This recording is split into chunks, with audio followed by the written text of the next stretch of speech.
बच्चों हम कर रहे हैं वर्कशीट गणित विषय की, कक्षा 8वीं की है, फरवरी की है यह। ठीक है, फरवरी की वर्कशीट कर रहे हैं। इसमें सबसे पहले आपको यह जानकारी भरनी है, विद्यार्थी का नाम, पिता का नाम, शाला का नाम मतलब अपनी संस्था का नाम, और कक्षा यहाँ लिखोगे आप 8वीं। ठीक है, और इसी तरह के और वीडियो देखने के लिए कक्षा 6ठी 7वीं और 8वीं की वर्कशीट देखने के लिए चैनल को सब्सक्राइब कीजिए। तो चलो बच्चों शुरू करते हैं। यहाँ पे दे रखा सबसे पहले खंड अ, सही विकल्प चुनकर लिखिए। तो इसमें पहला प्रश्न है, यदि एक पासे को फेंका जाता है तो सम संख्या आने की संभावना कितनी होगी। तो हमें पता है कि पासे में सम संख्या और विषम संख्या कितनी होती है। तो पासे में जो अंक होते हैं वो होते हैं 1, 2, 3, 4, 5 और 6। ठीक है, 6 तक अंक होते हैं इसमें। और इसमें सम संख्या होगी 2, 4 और 6। 3 सम संख्या होती है और कुल संख्या हो जाती है इसमें 6। तो 6 में से सम संख्या आने की संभावना कितनी होगी? 3 होगी, क्योंकि 3 ही सम संख्या है। तो इसका उत्तर आएगा 3/6। तो इसका उत्तर आएगा ए वाला 3/6। बच्चे जो दूसरा प्रश्न दे रखा उसमें एक चित्र दे रखा 5x सेंटीमीटर और यहाँ बी से सी की लंबाई दे रखी 3x सेंटीमीटर। तो एक आयत है। ठीक है, और यहाँ पर जो आयत के का जो क्षेत्रफल होता है वह लंबाई गुणा चौड़ाई होता है, जबकि इसका परिमाप होता है 2 लंबाई धन चौड़ाई। तो यहाँ पे हमसे क्या पूछा गया है? ठीक है, जो ऑप्शन दे रखे हैं यहाँ पे कुछ गलत है, क्योंकि यहाँ पर 5x और 3x है, जबकि यहाँ जो ऑप्शन दे रखे इसमें सभी दूर 3y दे रखा, 3y, तो यहाँ 3y होना चाहिए था। और यहाँ पर इसका परिमाप आ जाएगा, मतलब सी वाला आंसर आ जाएगा 2 5x धन 3y, क्योंकि यदि क्षेत्रफल होगा, ठीक है, यदि क्षेत्रफल होता है, यदि इसको y मान लेते हैं तो 5x गुणा 3y, लेकिन यहाँ वर्ग सेंटीमीटर होता तो ये क्षेत्रफल होता। यहाँ पर सेंटीमीटर ही दे रखा है, इसलिए हम इसका परिमाप वाला मान रखेंगे, क्योंकि यहाँ हमें कुछ लिखा नहीं है कि आपको परिमाप पूछा है या क्षेत्रफल। तो हमने सी वाला करा 2 5x धन 3y सेंटीमीटर। ठीक है, और यही सही है, क्योंकि सेंटीमीटर में दे रखा है, यदि क्षेत्रफल होता तो वर्ग सेंटीमीटर में होता। के आगे जो तीसरा वाला प्रश्न है, इसमें एक पासा बना हुआ है और नीचे पूछा है डाइस में शीर्षों की संख्या होती है। ठीक है, डाइस में शीर्षों की संख्या कितनी होती है? तो इसमें जो शीर्ष दे रखे हैं 1, 2, 3, 4 शीर्ष ऊपर होते हैं और 4 शीर्ष नीचे होते हैं। इस प्रकार इसमें शीर्षों की संख्या होती है 8। इसमें शीर्षों की संख्या होती है 8। अब यहाँ पर जो नीचे एक आकृति दी गई है, ठीक है, आकृति दे रखी है, यहाँ पे दी गई आकृति का अनुमानित क्षेत्रफल है। तो अनुमानित क्षेत्रफल हमें निकालना है। ठीक है, तो यहाँ हमने इसको गिन के देख रखा है कि इस प्रकार से हम इसका क्षेत्रफल निकाल सकते हैं। यहाँ पे जो एक खन होता है, ठीक है, 1 गुणा 1 का 1 होता है, मतलब एक जो पूरा डिब्बा 1 है या 1 वर्ग सेंटीमीटर का, एक डिब्बा जो है 1 वर्ग सेंटीमीटर का है। और इसी आधार पे इसको गिनते हैं। और इसको गिनने का तरीका ये होता है कि जो पूरे डिब्बे होते हैं उन्हें पूरा एक गिन लिया जाता है।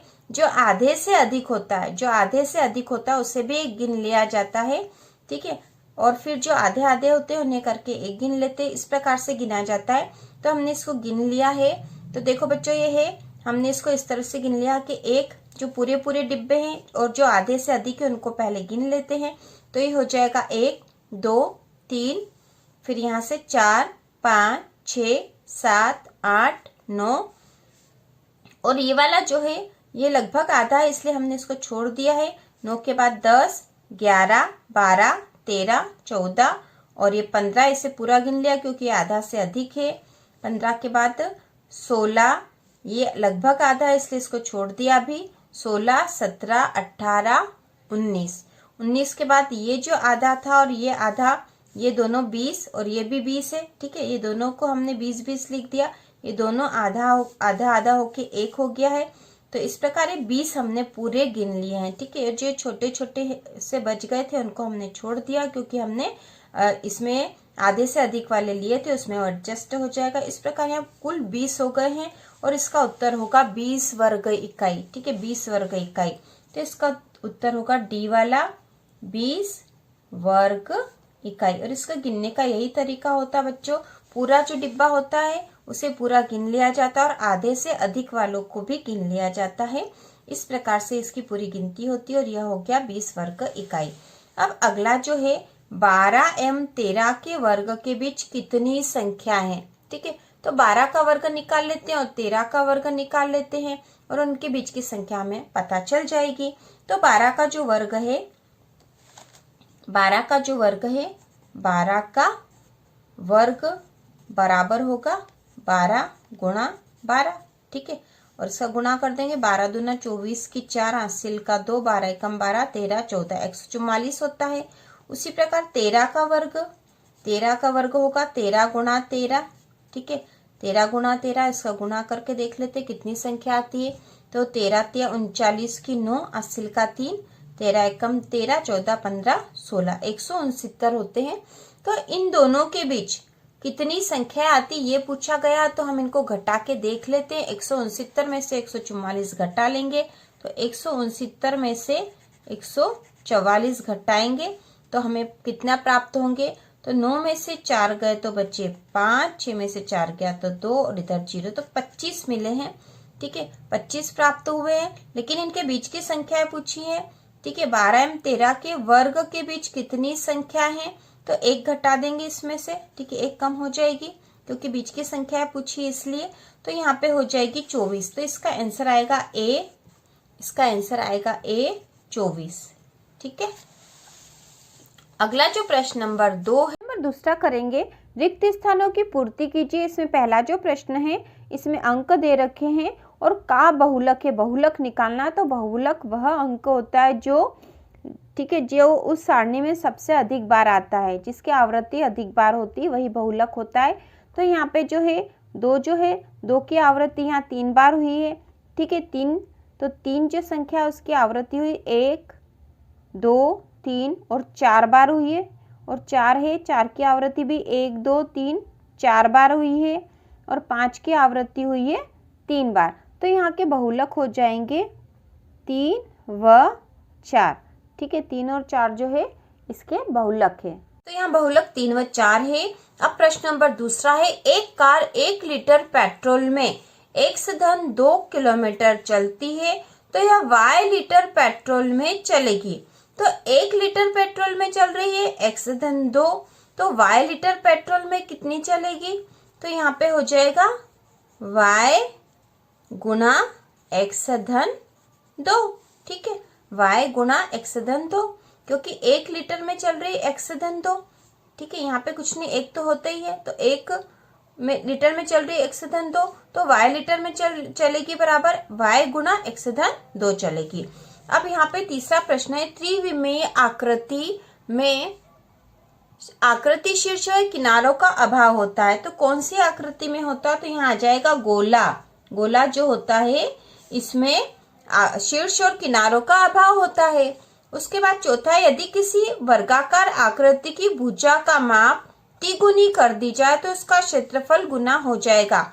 ठीक है, वर्गाकार आकृति की भुजा का माप यदि 3 गुना कर देंगे तो उसका क्षेत्रफल जो है 9 गुना हो जाएगा। ठीक है, तो वर्गाकार आकृति का जो क्षेत्रफल होता है वह होता है भुजा का वर्ग। ठीक है, भुजा का वर्ग या फिर भुजा गुणित भुजा भी लिख सकते हैं इसको। और यदि इसकी भुजा को 3 गुना कर देंगे, ठीक है, इसकी भुजा को यदि 3 गुना कर देंगे तो इसका जो क्षेत्रफल है वह 9 गुना बढ़ जाएगा। ठीक है, 3 का वर्ग 9 होता है तो 9 गुना हो जाएगा, आप करके भी देख सकते हो। उसी प्रकार जो 5वां क्वेश्चन है, 700 के वर्ग में शून्यों की संख्या होगी, तो 700 का जो वर्ग निकालेंगे हम, ठीक है, 700 का जब वर्ग निकालेंगे मतलब 700 गुणा 700, 700 का वर्ग, ठीक है, 700 का वर्ग मतलब होगा 700 गुणा 700, तो 7 में 7 का गुणा करेंगे तो 7 ही 49 हो जाएंगे और 1 2 3 4 0 इसमें लग जाएगी।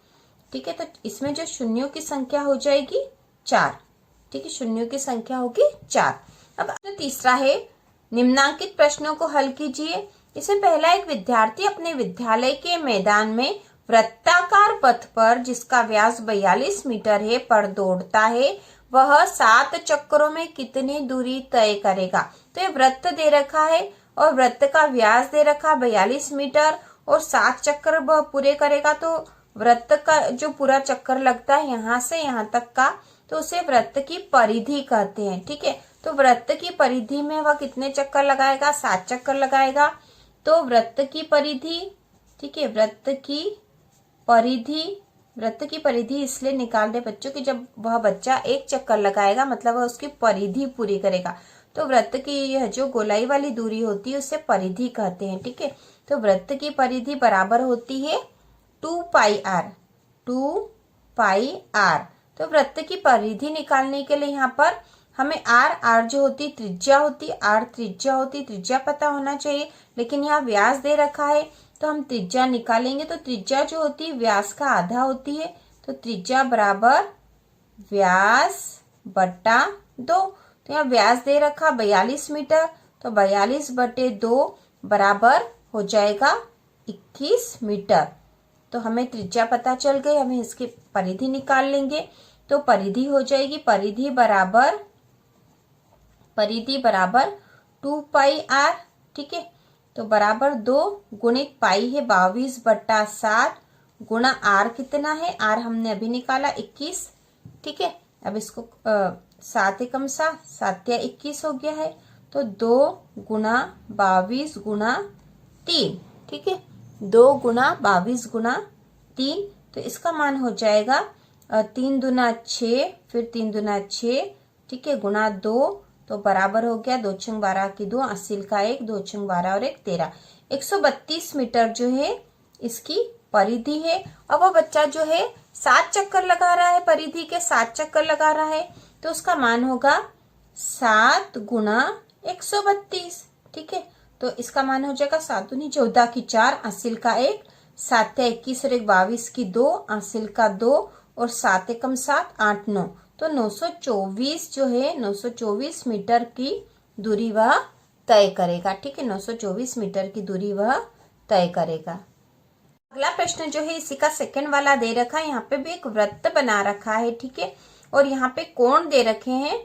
कोण है 90 डिग्री का, 55 डिग्री, 70 डिग्री, 80 डिग्री और 65 डिग्री का। और यहाँ भाषाएं दे रखी है हर कोण में। तो यहाँ दे रखी है मराठी, गुजराती, बंगाली, तमिल और हिंदी। तो उपरोक्त पाई ग्राफ को देखकर निम्न प्रश्नों के उत्तर दीजिए। तो यहाँ पाई ग्राफ दे रखा और उसके आधार पर हमें निम्न प्रश्नों के उत्तर देने हैं। कौन सी भाषा सबसे अधिक बोली जाती है? तो यहाँ पे सबसे अधिक का कोण जिसका होगा, ठीक है, सबसे अधिक की जो यहाँ पे क्षेत्रफल घेर रखा है वो 90 डिग्री वाला है, ठीक है, 90 डिग्री सबसे बड़ा है। तो यहाँ पे हिंदी भाषा है, तो सबसे अधिक जो बोली जाती है वो भाषा है हिंदी, ठीक है, हिंदी। और बी वाला दे रखा है यदि उपरोक्त भाषाओं को बोलने वाले विद्यार्थियों की संख्या 720 हो, ठीक है, उपरोक्त भाषा बोलने वाले विद्यार्थियों की संख्या कितनी है? 720 हो, तो तमिल भाषा बोलने वाले विद्यार्थियों की संख्या ज्ञात कीजिए। तो तमिल भाषा बोलने वाले पे है 55 डिग्री। तो बच्चे वृत्त, जैसे कि एक वृत्त में पूरे जो डिग्री के कोण होते हैं वो होते, कुल जो होती है वह 360 डिग्री का होता है, ठीक है, 360 का कुल होता है यहाँ पे कोण। और यहाँ पे दे रखा है कि विद्यार्थियों की संख्या 720 है, तो वृत्त में कुल कोण होता है 360 डिग्री का, ठीक है, और यहाँ विद्यार्थियों की संख्या 720 है, ठीक है, मतलब 360 का डबल है 720, ठीक है, 360 का डबल है 720। और यदि हम इन सबको डबल कर देंगे तो हमें विद्यार्थियों की संख्या प्राप्त हो जाएगी आसानी से। तो इसी प्रकार तमिल भाषा बोलने वाले बच्चों की संख्या जो है 55 है, तो 55 को भी हम डबल कर देंगे, ठीक है, 55 का डबल कर देंगे तो हो जाएंगे 110, ठीक है, 110 जो विद्यार्थी हैं वह तमिल भाषा बोलने वाले हैं, ठीक है, 110 जो विद्यार्थी हैं वह तमिल भाषा बोलने वाले हैं। अब इसको हम इस तरह से भी कर सकते थे। अगला जो है प्रश्न नंबर 4, निम्नांकित प्रश्नों को हल कीजिए। सरिता के पिता की आयु 49 वर्ष है, उनकी आयु सरिता की आयु के 3 गुने से 4 वर्ष अधिक है। सरिता की आयु ज्ञात कीजिए। तो सरिता की आयु, माना कि सबसे पहले हम मान लेंगे कि माना कि सरिता की आयु x वर्ष है, ठीक है, x वर्ष है। अब यहाँ पे दे रखा है सरिता के पिता की आयु 49 वर्ष है, उनकी आयु सरिता की आयु के 3 गुने से 4 वर्ष अधिक है, ठीक है। तो 49 वर्ष है उसके पिता की आयु और सरिता की आयु x है और इसके 3 गुना, ठीक है, 3 गुने से 4 वर्ष अधिक है। तो यहाँ पर हमने बराबर करके बता दिया कि उनकी आयु, सरिता की आयु के तब बराबर होगी जब उसके 3 गुने से 4 वर्ष अधिक होगा। और अब हमें सरिता की आयु निकालना है। सरिता की आयु तो x है, तो हम आसानी से निकाल लेंगे। 49 बराबर 3x धन 4, ये इधर चला जाएगा तो 49 ऋण 4 बराबर 3x, ठीक है। 49 ऋण 4 बराबर 3x, 49 में से 4 घट जाएंगे तो 45 आ गया बराबर 3x। तो अब x बराबर हो जाएगा, x बराबर 45 बटा 3, ठीक है, इसको इधर ले आए हैं, ठीक है। 45 बटा 3 बराबर x हो जाएगा। तो 3 एकम 3, 3 एकम 3, 3 बचे 15, तो x बराबर हो गया है 15, ठीक है, x बराबर हो गया 15। तो सरिता की आयु हो गई है 15 वर्ष, ठीक है, 15 वर्ष। अब यहाँ पे अगला जो प्रश्न दे रखा है, यह चित्रानुसार यदि 3 सेंटीमीटर गुणा 3 सेंटीमीटर गुणा 3 सेंटीमीटर विमाओं वाले 2 घनों को परस्पर सटाकर रखा जाए तो परिणामी घनाभ की सीमाएं क्या होगी। तो ये हमें जो घनाभ प्राप्त हुआ, 2 घन जो है हमने सटाकर रख दिए हैं। जो परिणामी घनाभ प्राप्त हुआ उसकी जो विमाएं होगी वो स्पष्ट हमें दिखाई दे रही है। तो ये जो लंबाई इसकी बढ़ गई, 3 और 3 6 हो गई है, 6, और इधर जो है इसकी चौड़ाई 3 है, ऊंचाई भी 3 है, तो इसकी विमा हो जाएगी 6 गुना 3 सेंटीमीटर, ठीक है। तो ये हमने लिख दी है। अगला जो प्रश्न नंबर 5वां है, दिए गए टायर के बाहरी एवं भीतरी व्यास क्रमशः 42 सेंटीमीटर एवं 35 सेंटीमीटर है, ज्ञात कीजिए। तो इसमें ज्ञात करना हमें पहला है टायर का बाहरी एवं भीतरी क्षेत्रफल तथा उनका अंतर, ठीक है। तो क्षेत्रफल ज्ञात करने के लिए जो क्षेत्रफल का सूत्र होता है, ठीक है, क्षेत्रफल बराबर होता है पाई आर स्क्वायर, जहां आर क्या है, आर बराबर त्रिज्या है, ठीक है, आर बराबर त्रिज्या है। तो हमें त्रिज्या यहाँ दे नहीं रखी, व्यास दे रखा और व्यास का आधा कर देंगे तो त्रिज्या हो जाएगी। तो हम सबसे पहले बाहरी क्षेत्रफल निकाल लेते हैं। तो टायर का बाहरी क्षेत्रफल बराबर पाई आर स्क्वायर, ठीक है। पाई हो गया यहाँ पे 22/7 और त्रिज्या निकालनी पड़ेगी। तो बाहरी क्षेत्रफल क्या, जो व्यास दे रखा था 42, ठीक है, तो यहाँ पर व्यास बराबर 42 है, तो त्रिज्या कितनी हो जाएगी, त्रिज्या हो जाएगी 42 का बटे 2, 42/2, ठीक है। व्यास का आधा होता है त्रिज्या, तो 2 दूनी 4, 2 एकम 2, 21 हो जाएगी त्रिज्या। तो हम यहाँ लिखेंगे पाई आर स्क्वायर के लिए बाहरी क्षेत्रफल की त्रिज्या हमने निकाल ली अभी 21। तो पाई के लिए पाई का मान होता 22/7, पाई का मान होता 22/7, ये निश्चित मान है, हर जगह इसका यही मान लगता 22/7। आर मतलब त्रिज्या हमने निकाल ली, त्रिज्या जो है व्यास का आधा होती है, तो व्यास का आधा हमने कर लिया, 21 सेंटीमीटर आ गया है। तो यहाँ पे गुना 21 का वर्ग है, 21 का वर्ग मतलब 21 गुना 21। अब इसको हम काट देंगे, 7 एकम 7, 7 या 21, तो हमें मिला है 22 गुना 21 गुना 3, ठीक है, 22 गुना 21 देंगे। इन तीनों का जब गुना कर देंगे तो आ जाएगा 1386 वर्ग सेंटीमीटर, ठीक है, 1386 वर्ग सेंटीमीटर। अब हम टायर का जो भीतरी क्षेत्रफल निकाल लेंगे। तो टायर का भीतरी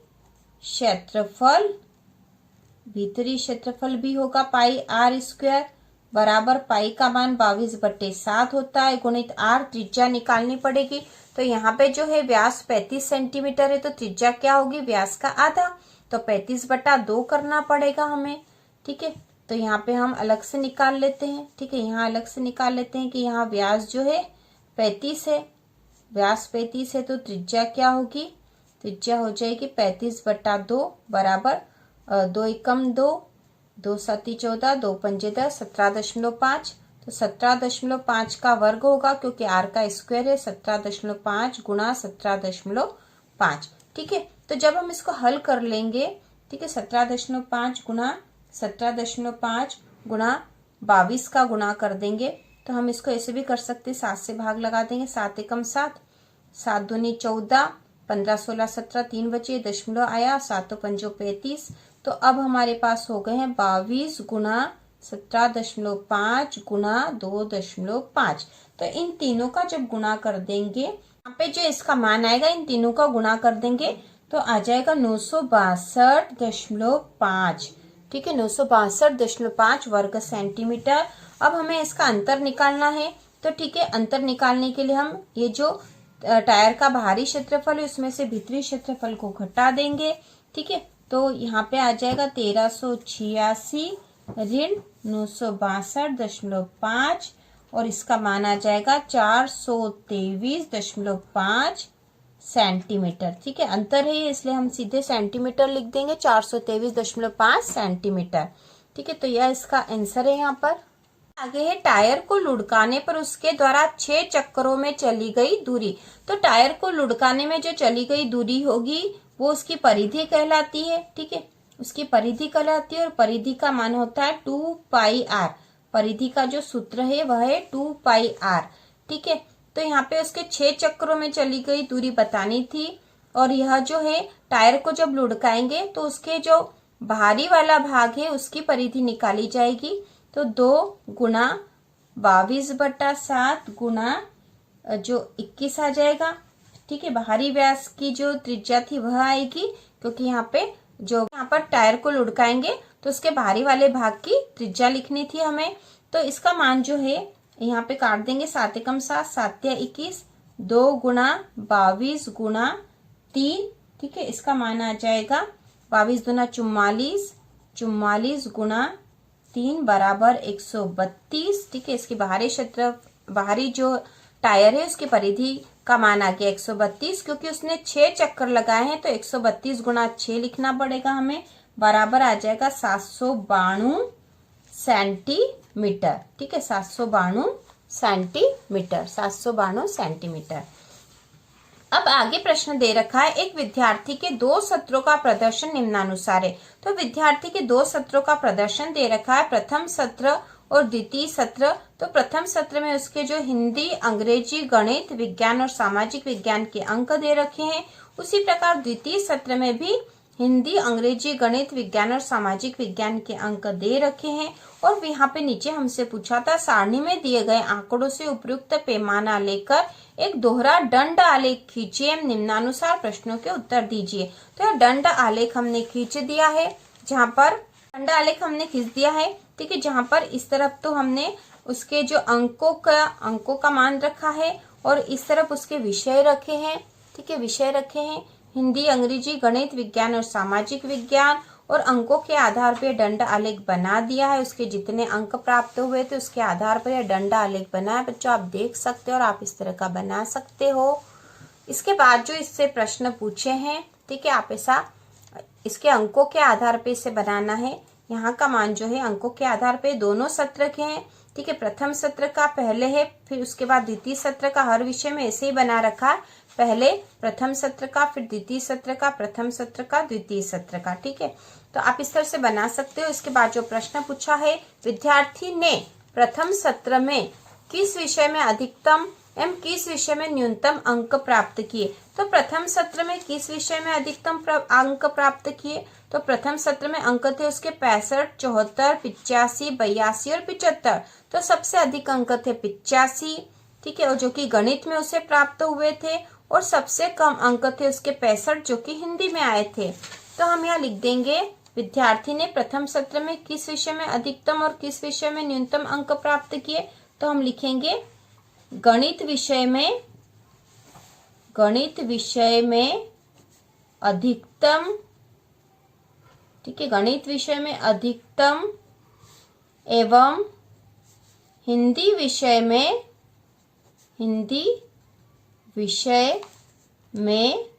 न्यूनतम अंक प्राप्त किए।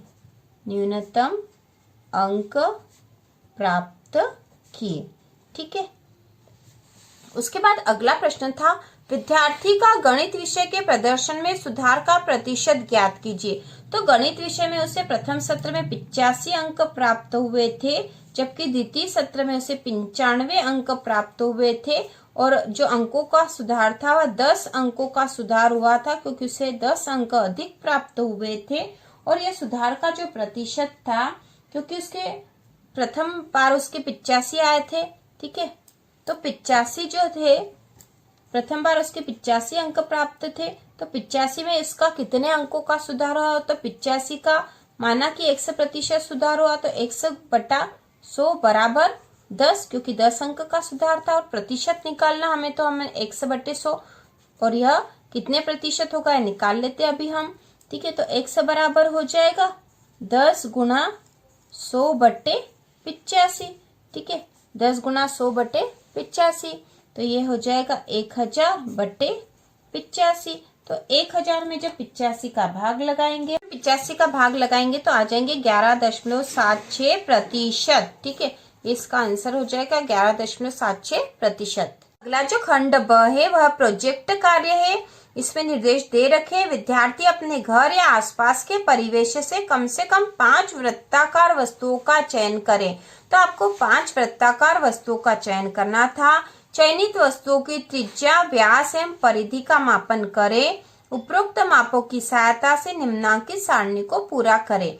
तो यहाँ पर त्रिज्या, व्यास और परिधि का मापन करके क्षेत्रफल निकाल के यहाँ लिखना था। यहाँ वस्तु का नाम में दे रखी है, माँ के हाथ की चूड़ी, बहन के हाथ की चूड़ी, रोटी, प्लेट और थाली। तो ये 5 वस्तुएं पहले से ही दे रखी है, हमें 5 वृत्ताकार वस्तुओं का ही चयन करना था। तो इनकी त्रिज्या हमने लिख दी, आप अपने अनुसार माप करके लिख सकते हो, ठीक है। जो भी त्रिज्या होगी, जैसे ये वृत्ताकार वस्तु है, कोई से भी यदि वृत्ताकार वस्तु है तो उसकी जो त्रिज्या होती है, ठीक है, आपको पता ही होगा, वैसे इसका बीच का बिंदु है ये, ठीक है। और ये जो इसकी त्रिज्या है, यहाँ से यहाँ तक की दूरी जो है उसकी त्रिज्या होती है, जबकि ये पूरी दूरी यहाँ से यहाँ तक की पूरी दूरी उसका व्यास कहलाती है, ठीक है। यहाँ से यहाँ तक की पूरी दूरी इसका व्यास कहलाती है, और व्यास का जो आधा होता है उसकी त्रिज्या होती है। और परिधि जो है, यहाँ से यहाँ तक की पूरी जो गोलाई वाली दूरी है वह उसकी परिधि कहलाती है। तो यहाँ पे त्रिज्या, माँ के हाथ की चूड़ी की त्रिज्या 3 सेंटीमीटर हमने लिखी बच्चों, आप अपने नाप से लिख सकते हो, ठीक है। तो 3 और व्यास हो गया उसका 6, ठीक है। परिधि है, परिधि का जो सूत्र है वह है 2πr, जहाँ पे r जो है त्रिज्या है, और पाई का मान होता है 22/7। और क्षेत्रफल का सूत्र है πr², जहाँ पे r त्रिज्या है और पाई का मान होता है 22/7। तो उसके अनुसार हमने यहाँ पर जो त्रिज्या, व्यास, परिधि और क्षेत्रफल निकाल कर लिख दिया है। अब यहाँ पे प्रश्न भी दे रखे, नीचे उपरोक्त सारणी के आधार पर निम्नांकित प्रश्नों के उत्तर कीजिए। माँ के हाथ की चूड़ी एवं बहन के हाथ की चूड़ी की परिधियों का अंतर ज्ञात कीजिए। तो वह अंतर है 6.23 सेंटीमीटर। प्लेट का क्षेत्रफल थाली के क्षेत्रफल से कितना कम है? तो वह 361.5। 7 रोटियों की कुल परिधि कितनी होगी? ठीक है, 7 रोटियों की परिधि, तो एक रोटी की परिधि कितनी है? एक रोटी की जो परिधि है वह 44 सेंटीमीटर है। ठीक है, 44 है, यहाँ पर 44 लिख देंगे। तो 7 रोटियों की परिधि निकाल लेंगे हम। 7 चौक 28 की 8, हासिल का 2, 7 चौक 28, 29, 30, तो 308 जो है सेंटीमीटर 7 रोटियों की परिधि हो जाएगी। सबसे अधिक क्षेत्रफल किस वस्तु का है? तो सबसे अधिक क्षेत्रफल जो निकला है वह है थाली का, 616 वर्ग सेंटीमीटर। तो हम यहाँ लिख देंगे 616 वर्ग सेंटीमीटर। ठीक है, सबसे अधिक क्षेत्रफल किस वस्तु का है? थाली का है। ठीक है, थाली का है, सीधा थाली का है भी लिख सकते थे हम यहाँ पे, जो कि इतना सेंटीमीटर सबसे अधिक है या थाली का है। सबसे बड़ी एवं सबसे छोटी वस्तु के फलों का तुलनात्मक वृद्धि का प्रतिशत कितना है? ठीक है, तो सबसे बड़ी वस्तु कौन सी है? थाली। और सबसे छोटी जो है बहन के हाथ की चूड़ी, बहन के हाथ की चूड़ी।